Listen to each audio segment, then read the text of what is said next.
Salmo 136, a gente vai ler a partir do versículo 1, diz assim: dai graças ao Senhor, pois Ele é bom, porque o seu amor dura para sempre. Dai graças ao Deus dos deuses, porque o seu amor dura para sempre. Dai graças ao Senhor dos senhores, porque o seu amor dura para sempre.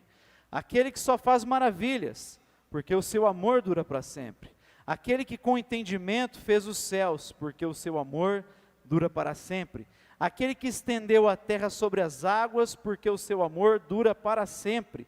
Aquele que fez os grandes luminares, porque o seu amor dura para sempre. O sol para governar de dia, porque o seu amor dura para sempre. A lua e as estrelas para presidirem a noite, porque o seu amor dura para sempre. Aquele que feriu os primogênitos do Egito, porque o seu amor dura para sempre. E que tirou a Israel do meio deles, porque o seu amor dura para sempre. Com mão forte e com braço estendido, porque o seu amor dura para sempre. Aquele que dividiu o mar vermelho em duas partes, porque o seu amor dura para sempre. E fez passar a Israel pelo meio dele, porque o seu amor dura para sempre. Mas derrubou a Faraó com seu exército no mar vermelho, porque o seu amor dura para sempre. Aquele que guiou o seu povo pelo deserto, porque o seu amor dura para sempre. Aquele que feriu os grandes reis, porque o seu amor dura para sempre. E deu a morte a reis famosos, porque o seu amor dura para sempre.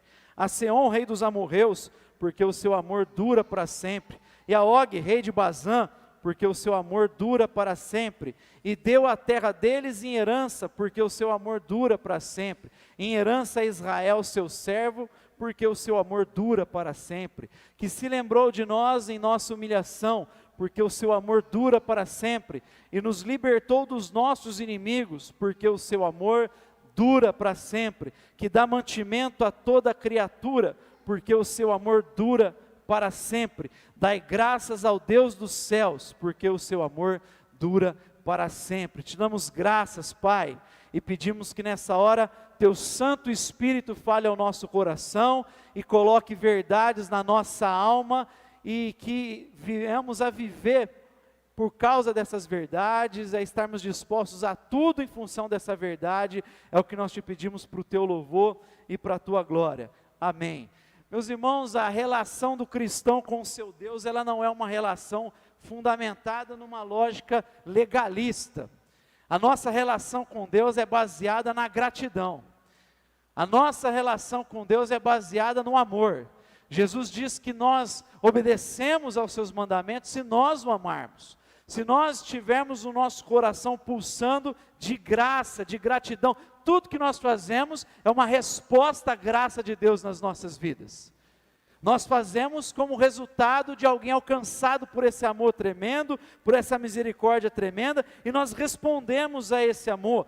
E muitas das vezes não conseguem entender como é que nós podemos agradecer a Deus, louvar a Deus, especialmente como foi dito aqui por duas vezes, após um ano tão complicado, um ano tão difícil como foi o de 2020, e cristãos continuam se reunindo e agradecendo a Deus. E às vezes nem nós mesmos nos lembramos de alguns motivos de por que precisamos agradecer ao nosso Deus, ter um coração disposto a louvá-lo, a exaltá-lo. Então aqui Davi, ele nos dá muitas razões e boas razões de por que nós devemos dar graças a Deus. Esse Salmo Davi conclama Israel a agradecer, a louvar ao Senhor dos Exércitos, e aí ele dá então uma série de motivos, de razões, de por que nós devemos louvar a Deus. Eu gostaria de falar com eles de maneira rápida. Primeira coisa que Davi fala para nós, que nós devemos dar graças a Deus, louvar ao nosso Deus, porque Ele é bom. Amém? Versículo 1, deem graças, pois Ele é bom. Ele é bom. O nosso Deus é bondade pura. Tudo, inclusive, que existe de bondade nesse mundo, de amor nesse mundo, tudo aquilo que você olha e os teus olhos ficam assim radiantes, o teu coração fica radiante, tudo aquilo que você vê de bondade na criação é por causa de Deus. É tudo resultado desse Deus bondoso. Nós precisamos lembrar constantemente que o inimigo da igreja, Satanás, ele não tem poder criativo, ele sempre deturpa algo que é bom e faz a gente muitas vezes se ajoelhar a essa coisa que era boa, que era para ser recebida com ação de graças, mas sempre nos levando a agradecer o Criador. Satanás muitas vezes faz o ser humano se curvar a essas coisas, a esses bens maravilhosos que Deus distribuiu na sua criação. Então ele deturpa, ele não tem poder de criar, ele tem poder de deturpar. Inclusive o próprio mal não é uma substância, o mal, na visão bíblica e na visão teológica, é a ausência do bem, é simplesmente a ausência do bem. Por isso o inferno é um lugar terrível, porque nós estaremos ausentes do bem supremo. Qualquer lugar sem a presença de Deus já se torna um inferno, se torna algo tenebroso para o ser humano.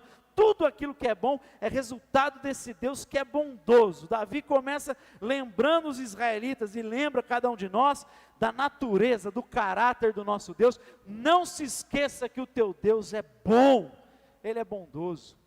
Há uma história ilustrativa de um servo fiel de um rei, constantemente ia caçar com esse rei, e numa certa ocasião em que estava caçando com o rei, após preparar uma armadilha, o rei passou por um problema ali, teve um contratempo, e ele acabou na armadilha perdendo o seu dedo, e aí ficou revoltado, furioso, e voltando para casa, aquele servo disse ao rei: rei, fique tranquilo, lembre-se que Deus é bom. E aí o rei ficou furioso: como é que você fala que Deus é bom, depois de eu acabar de perder o meu dedo?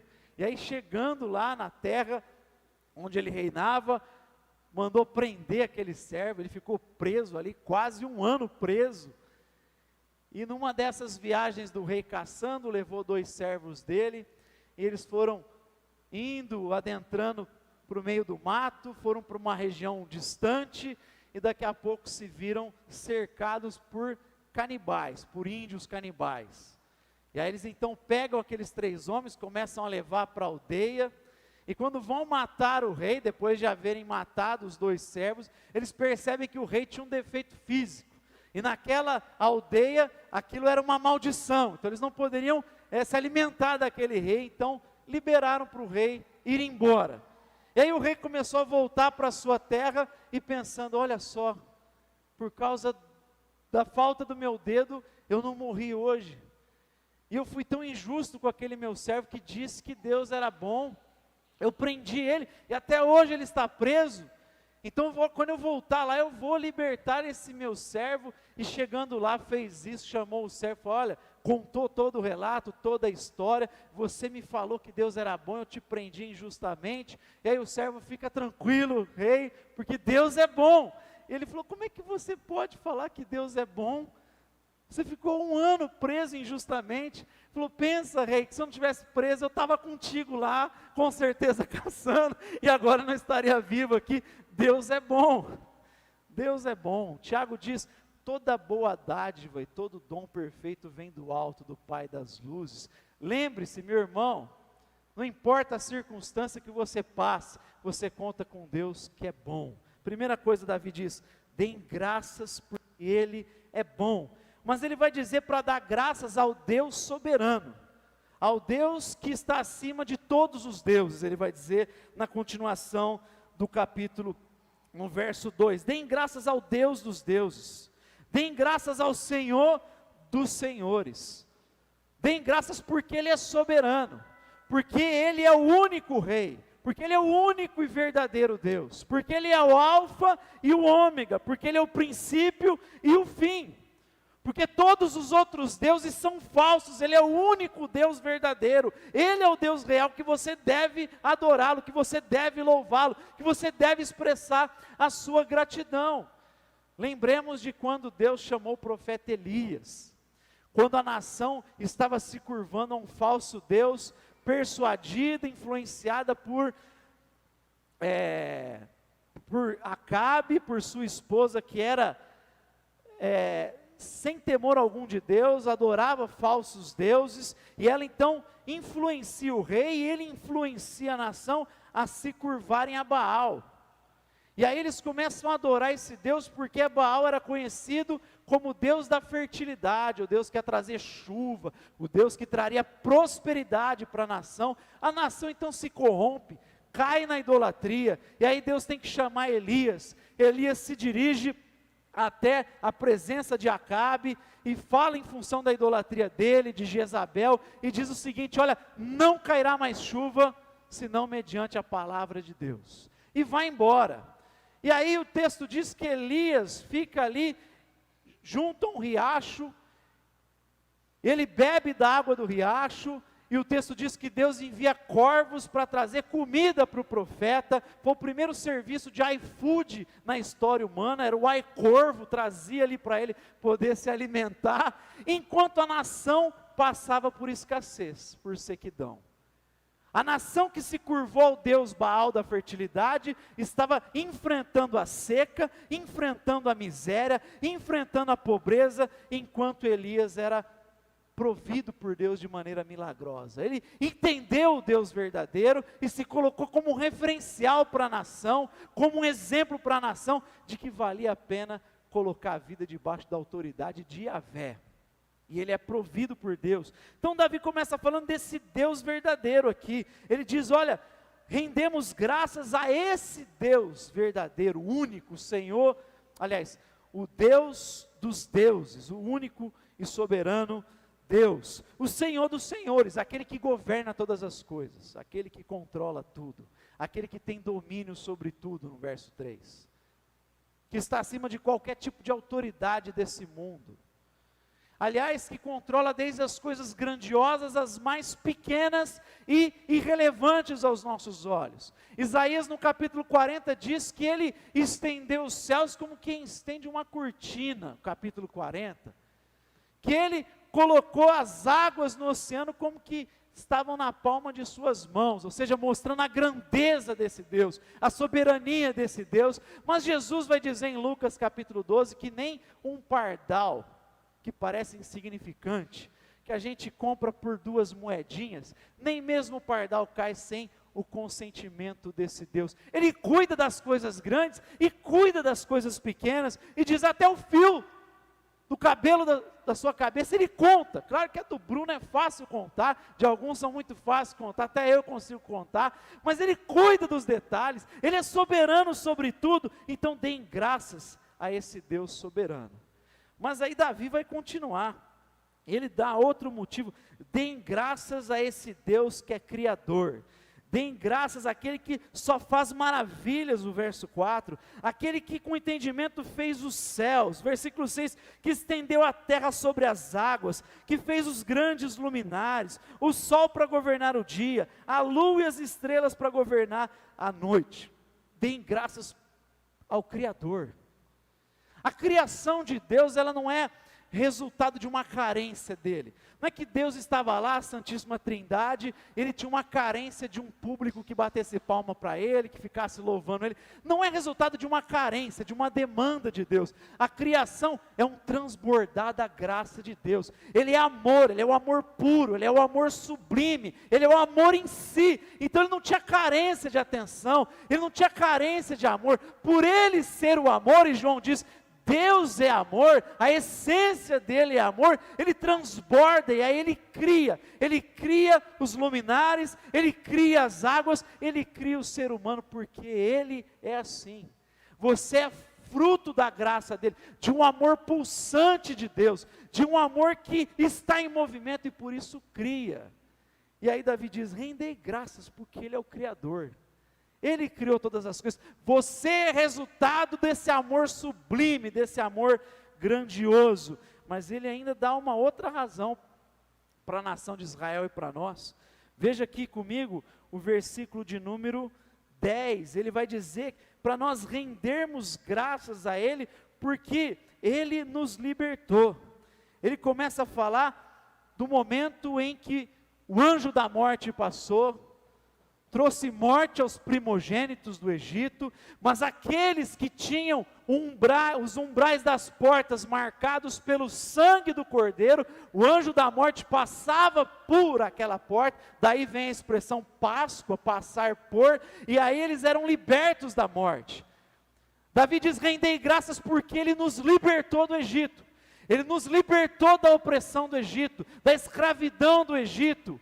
Ele nos fez passar pelo Mar Vermelho e ali o nosso inimigo foi vencido. Ali nós encontramos salvação, ali nós encontramos a nossa libertação. E meus irmãos, em Cristo nós recebemos esse sangue. Pedro diz: vocês não foram comprados por prata ou ouro, mas pelo precioso sangue do Cordeiro.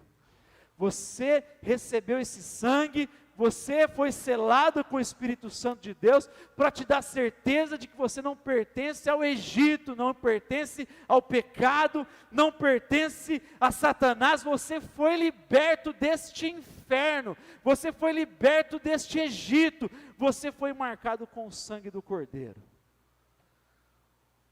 Nós somos alvo da Páscoa, do sacrifício do Cordeiro. Nós fomos libertos de nós mesmos, da nossa autonomia, da nossa tendência à rebelião. Cristo nos comprou, Cristo nos redimiu com o seu sangue. Nós precisamos entender isso. Quando nós nos reunimos aqui aos domingos, é especialmente em função dessa libertação, em função dessa ação salvífica, do sacrifício do Cordeiro. Nós ceamos constantemente para lembrar do sacrifício do Cordeiro, para lembrar que nós pertencemos a Ele. Obrigado, Joel. Rendei graças porque Ele nos libertou, porque assim como os israelitas foram batizados no Mar Vermelho, Paulo diz, nós também no batismo fomos mortos e ressuscitados em Cristo Jesus. Nós fomos despertados para uma nova vida. Nós ganhamos sentido da nossa existência, para nós caminharmos. Lembrar que nós morremos para o velho homem e ressuscitamos em Cristo Jesus. Hoje eu estava fazendo uma caminhada e lembrando de quando eu era pequeno, participava de uma igreja. Hoje ela nem existe, ela se uniu com outra igreja.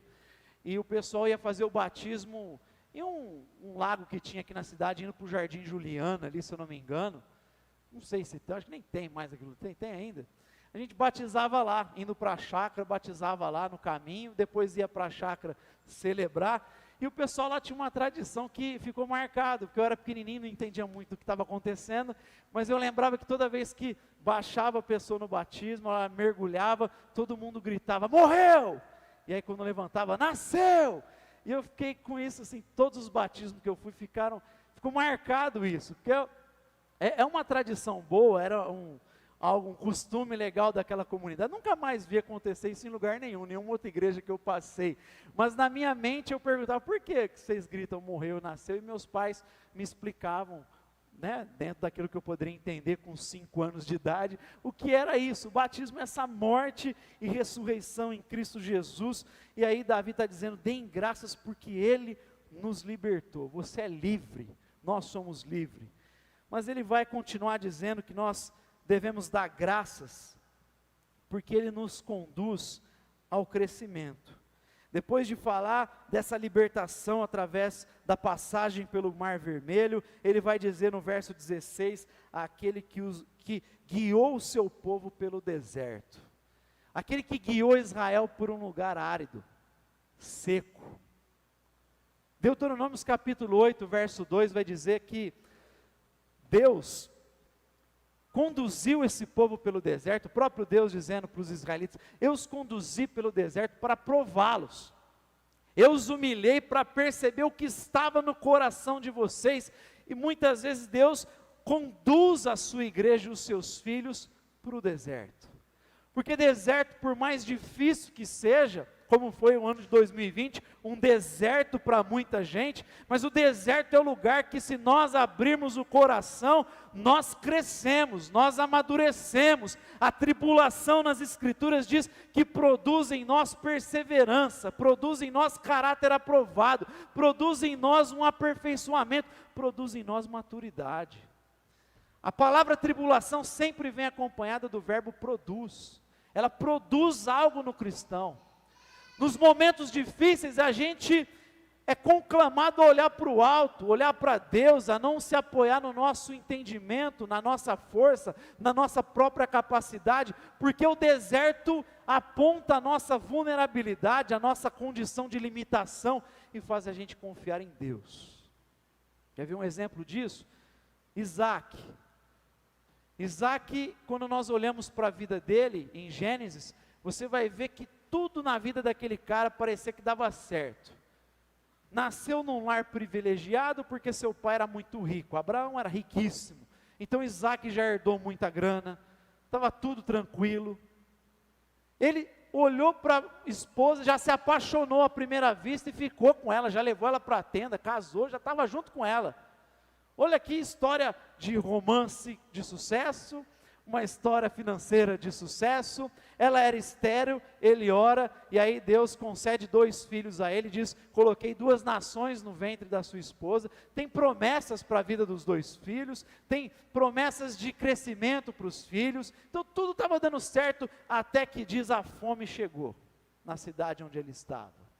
A fome bateu na porta, chegou uma seca na cidade onde ele estava, e o texto diz que ele, no coração, ia fazer aquilo que qualquer habitante daquela região faria, descer para o Egito, porque o Egito tinha abundância, o Egito tinha prosperidade. Quando a fome batia, era comum as pessoas peregrinarem até o Egito, como os próprios irmãos de José fizeram. Quando a fome chegou, eles foram para o Egito buscar alimento, comprar alimento. Então Isaac propôs de ir para o Egito, porque qualquer um iria nessas condições, mas Deus diz a ele, não desça ao Egito, fica na terra que eu vou te indicar. E aí Deus começa a ensinar a Isaac a depender dele. Você não vai depender do Egito, Isaac, você vai aprender a confiar em mim. E lá no final de toda a história que Isaac passa naquele deserto, ele prospera naquele lugar porque ele obedece a Deus, e no meio do deserto ele cresce, a gente vai ver ele levantando um altar, um memorial, e Deus vai estender a aliança com ele agora. Não era mais o Deus de Abraão, ele passou a se tornar o Deus de Isaac, porque a Isaac tem a sua própria experiência com Deus, e aliás é por isso que o texto bíblico e os estudiosos da época, os rabinos, faziam questão de colocar o Deus de Abraão, o Deus de Isaac e o Deus de Jacó. Não é o Deus de Abraão, Isaac e Jacó, é o Deus de Abraão, o Deus de Isaac e o Deus de Jacó, porque cada um tem a sua experiência com esse Deus, cada um tem a sua história com esse Deus, cada um tem a sua aliança com esse Deus, entende esse Deus. E aí Isaac vai crescendo. Meus irmãos, no deserto a gente cresce e Deus nos conduz a esses momentos de deserto.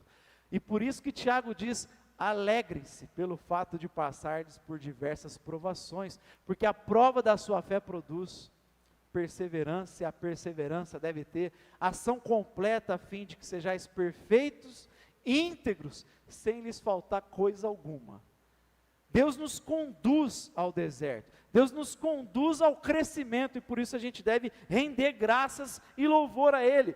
Mas Davi continua dizendo que nós devemos render graças a Ele, porque é Ele que nos dá vitória. No verso 17 ele começa a dizer, Ele feriu os grandes reis, Ele deu morte aos reis famosos, a Seom, rei dos amorreus, a Og, rei de Bazã, ou seja, Ele que foi dando vitória para Israel. É Ele que deu vitória para a nação, e nós sabemos que é Deus que concede para nós sabedoria, que é Ele que concede para nós força, que é Ele que concede para nós entendimento. Se você é bem sucedido no que faz, não é porque você é bom demais, é porque Deus concede isso a você. O cristão reconhece que em última instância, isso vem do alto, isso vem de Deus, o nosso olhar é diferente.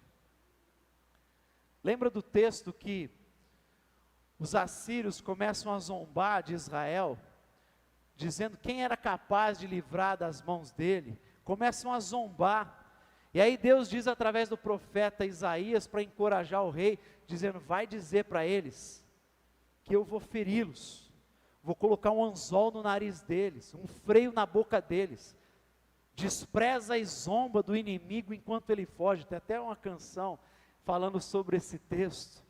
Deus dizendo, olha, eles vão ser zombados, vão ser motivo de zombaria, porque eles estão afrontando o Senhor dos Exércitos. E o texto diz que quando os israelitas, mesmo sem irem até a batalha, sem pegarem armas, o texto diz que o anjo do Senhor entrou no acampamento assírio e matou 185 mil assírios naquele acampamento. De modo que quando Israel chegou, aliás, chegou, ficaram sabendo por relato a eles vão, a vitória havia sido dada, Deus havia concedido a eles, sem pegarem arma, sem levantarem uma espada. Agora o curioso é que os historiadores vão dizer que uma praga de ratos aconteceu no acampamento dos assírios e provocou tantas mortes ali, mas para o escritor bíblico ele diz, o anjo do Senhor entrou no acampamento dos assírios, porque não é possível que antes da batalha, momentos antes da batalha, 185 mil assírios foram mortos, e a gente teve a vitória, a gente foi simplesmente saquear as coisas ali. Aos olhos do historiador, ele diz, uma praga aconteceu ali, mas aos olhos do escritor da palavra de Deus, ele diz, o anjo do Senhor entrou ali no acampamento e derrotou 185 mil assírios. Aos olhos do cristão, ele sabe quem concede vitória a ele. Nós sabemos quem é que nos dá vitória nas nossas batalhas. Davi diz, deem graças porque ele concede vitória. Mas ele vai dizer ainda, deem graças porque ele nos abençoa com herança. Ele que deu essa terra para a nação. Davi está chamando o povo a adorar e dizendo, olha, lembra que Deus que nos deu essa propriedade, Ele que nos deu essa herança, foi fruto da ação de Deus. Vale lembrar o que eu falei aqui, inclusive citei na semana passada, sobre os espias. 10 estavam temerosos porque viram o tamanho dos inimigos, o tamanho do desafio. Aquela geração morreu porque foi incrédula, enquanto a geração que nasceu no deserto, liderada por Josué, tendo Caleb como referencial, como exemplo, como espelho, esses entraram porque confiaram que Deus iria dar a vitória, confiaram que aquilo era a promessa de Deus, é Deus quem concede para nós herança. Alguns meses atrás a gente estudou aqui sobre Efésios, e no capítulo 1 Paulo fala dessa herança que a gente recebe. Paulo diz que nós já fomos abençoados com todas as bênçãos espirituais nas regiões celestiais. Eu não preciso fazer, eu não preciso esperar. Paulo diz, você já recebeu. Ele vai citar uma série de bênçãos que a Trindade concede para nós. Bênçãos que tem a ver com o Pai, ele vai falar da eleição, da adoção e do acolhimento. O Pai concedeu essas bênçãos. Você recebeu o direito de ser filho de Deus.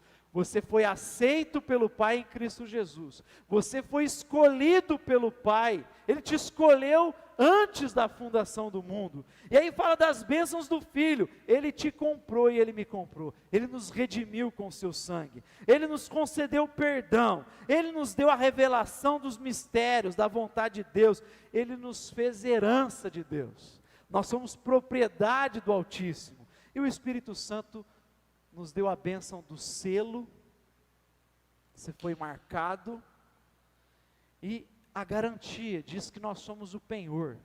Ele colocou o Espírito para te dar certeza de que aquele que começou a boa obra em nós, há de concluí-la. Nós recebemos a herança, nós devemos se alegrar em Deus e louvar porque nós temos herança, Ele nos abençoa com essa herança. Mas Davi dá mais uma razão aqui para a gente louvar, mais uma razão para você e eu agradecermos. Ele diz que Deus nos socorre na aflição. Veja aí comigo o verso de número 23, que se lembrou de nós em nossa humilhação, porque o seu amor dura para sempre e nos libertou dos nossos inimigos. O mesmo Davi no Salmo 34 diz, busquei ao Senhor e Ele me respondeu, e dos meus temores todos me livrou. Clamou este pobre homem e o Senhor o atendeu e o libertou de todas as suas tribulações. O anjo do Senhor acampa-se ao redor dos que o temem e os liberta. Provai e vede que o Senhor é bom, como é feliz o homem que nele se abriga. Davi diz: prova desse Deus, experimenta desse Deus, você vai ter certeza de que Ele é refúgio, que Ele é fortaleza, que Ele é socorro bem presente.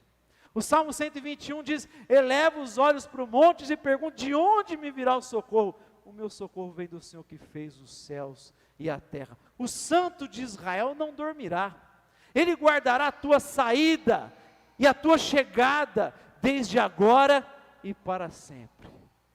É a certeza de que em Deus nós temos socorro, que Ele nos livra na hora da adversidade. Eu falei aqui que Ele nos conduz pelo deserto. Eu falei aqui que Ele permite que às vezes a tempestade venha sobre nós, como permitiu que viesse sobre os discípulos.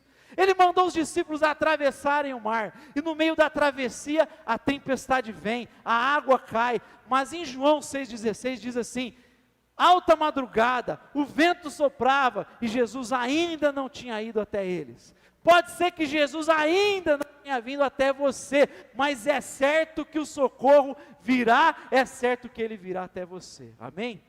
Deem graças ao Senhor, porque Ele nos socorre na hora da adversidade. Ele é o nosso socorro bem presente na hora da angústia.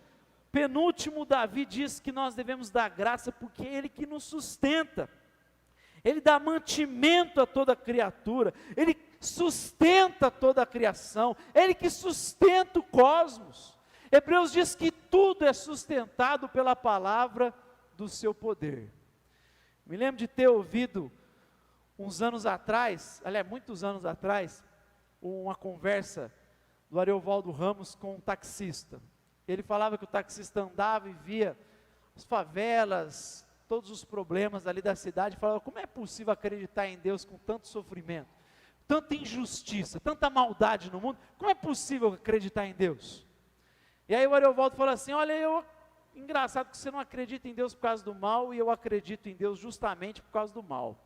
Aí o cara fez aquela cara de interrogação, de dúvida: como assim? Ele falou assim: olha, o mal por acaso reconhece limite? Você já viu alguém perverso que reconhece limite? O mal não tem limite. E se o mal não tem limite, por que o mal não tomou conta de tudo ainda? Por que ainda existem pessoas fazendo coisas boas no mundo?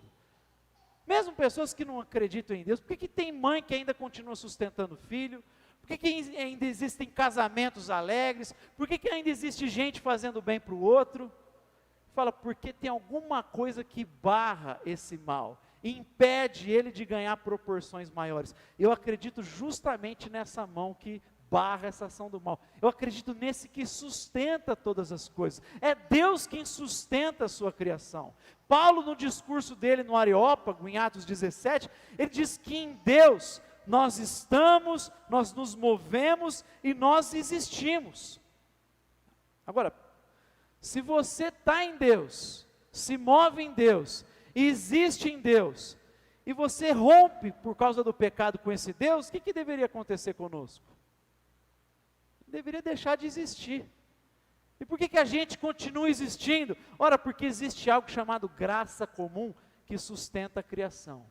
Apesar da bondade, há um Deus que está sustentando a sua criação, e aqui, como ele fala, ainda vai além, falando do alimento, aquele que sustenta, que dá comida, que alimenta. Vale lembrar daquilo que Jesus diz no Sermão da Montanha, quando ele fala que nós devemos servir a Deus, e não ficar dividido entre Deus e as riquezas. Ninguém pode servir a Deus e a mamon. Ele conclui aquele ensino dizendo: portanto, não se preocupe com a sua própria vida quanto ao que comer e beber, nem com o seu próprio corpo quanto ao que vestir. Não é a vida mais importante que a comida? Não é o corpo mais importante do que a roupa? Aí ele vai falar assim: observem as aves dos céus, elas não trabalham, elas não colhem, e elas não armazenam em celeiros, contudo o Pai as alimenta. Não tem vocês muito mais valor do que elas? Quem de vocês, por mais que se preocupe, pode acrescentar uma hora que seja a sua vida? Veja como crescem os lírios dos campos. Eu vos digo que nem Salomão vestiu-se como um deles. Ora, se Deus veste a erva do campo, que hoje existe, e amanhã é lançada ao fogo, não vestirá muito mais a vocês, homens de pequena fé? Portanto, não se preocupe dizendo: o que vamos comer? O que nós vamos vestir? porque os pagãos que correm atrás dessas coisas. Você, porém, busque em primeiro lugar o reino de Deus e a sua justiça, e todas essas coisas, comida, bebida e vestimenta, vos serão acrescentadas. Não se preocupe com o amanhã, porque o amanhã trará suas próprias preocupações, basta cada dia o seu próprio mal. Sabe por que a gente se reúne hoje aqui, depois de um ano difícil, e consegue louvar a Deus, dizendo: te agradeço por me libertar e salvar, e se quebrantar diante de Deus? Porque Ele cuida de nós, porque Ele nos sustenta. A gente pode se alegrar mesmo sabendo como vai ser o ano, porque Deus sustenta os seus filhos, cuida dos seus filhos. Davi diz: eu fui moço e hoje sou velho, mas eu nunca vi o justo desamparado, nem os seus filhos a mendigarem o pão. Deus cuida de nós, Deus cuida da nossa vida. Me lembro quando os meus pais se divorciaram, e a gente passou por uma crise muito difícil financeira, porque meu pai trabalhava e nenhum de nós trabalhávamos. Eu tinha 15 anos, minha irmã tinha 17, e antes da gente arrumar trabalho, a gente teve uma dificuldade grande financeira, e eu lembro de uma vez que eu trouxe exatamente esse texto no coração, e falando: e agora? A gente não tinha o que comprar para se alimentar, e eu estava incomodado, e orei a Deus, mas eu lembro que minha mãe recebeu lá, do nada, a visita de um primo meu, que trouxe umas roupas para ela fazer, deu um cheque para ela, e a gente tinha já o dinheiro para comprar comida, durante os próximos dias, e como que Deus trazendo refrigério para o nosso coração, dizendo: eu cuido de você, eu sou o teu provedor, eu sou o teu Deus, eu sou o Deus da tua vida. Olha para Deus, Ele é bom, Ele sustenta os seus filhos, sustenta a sua criação, e mesmo que permita que a gente tenha momentos difíceis, Ele ainda nos concede força para passar pela escassez, porque, como disse Paulo, tudo nós podemos em Cristo, porque Ele nos fortalece. Eu sei o que é ter fartura, e o seu quer ter escassez. Paulo diz: eu posso todas as coisas nele que me fortalece. Ele me dá capacidade para passar até por momentos assim. Deus sustenta cada um de nós, então a gente pode se alegrar. E ele vai concluir dizendo que a gente deve se alegrar porque o seu amor é permanente, porque o seu amor é eterno. Por 26 vezes Davi diz: o seu amor dura para sempre. Rendei graças ao Senhor, porque o seu amor dura para sempre. A sua misericórdia dura para sempre. Davi martela isso na cabeça dos israelitas, e eu creio que Deus martela na nossa mente hoje: o seu amor dura para sempre. Paulo, no seu texto de Romanos 8, na canção que ele coloca, um hino no final daquele capítulo, que é o mais sublime, eu acho, é o que traz mais convicção para nós do amor de Deus. No finalzinho do capítulo 8, ele escreve um cântico, onde ele vai falar sobre esse amor que dissipa o medo no nosso coração. Ele diz que esse amor faz com que a gente não tema nada. Primeiro, porque Deus é por nós, ele vai dizer. Se Deus é por nós, quem será contra nós? Se o próprio Deus que nós ofendemos é por nós, por que eu vou temer acusações, vou temer o diabo, por que eu vou temer? Eu afrontei a Deus, e Paulo diz: Deus é por nós, não há o que temer. Ele ainda continua dizendo: não há o que temer, porque o próprio Deus é quem nos justifica. Ele nos justifica, Ele nos coloca no padrão adequado na pessoa do Filho. Por que temer se o próprio Cristo morreu no nosso lugar, ressuscitou dentre os mortos, venceu a morte e intercede por nós, está à direita de Deus intercedendo por nós? Por que eu vou temer? Cristo pagou o preço, Cristo venceu, e Cristo está à direita de Deus intercedendo pela tua e pela minha vida. Não há o que temer. Paulo continua falando daquele amor, dizendo: não há o que temer, porque não tem nada, meus irmãos, no mundo visível ou no mundo invisível, que nos separa do amor de Deus em Cristo Jesus. A tribulação separa você do amor de Deus? Não, ela te aperfeiçoa. A perseguição pode nos afastar do amor de Deus? Não, ela evidencia que você é discípulo de Jesus. Os anjos, os demônios Meus irmãos, nada pode tirar essa declaração de Deus. Você é justificado. Ele dissipa o medo de cada um de nós. Por isso a gente pode render graças a Ele nessa noite. Porque o seu amor dura para sempre. Fica com essa verdade na tua alma. Para a gente continuar esse ano. Porque independente do que acontecer, lembre-se, o seu amor dura para sempre. Pai, te damos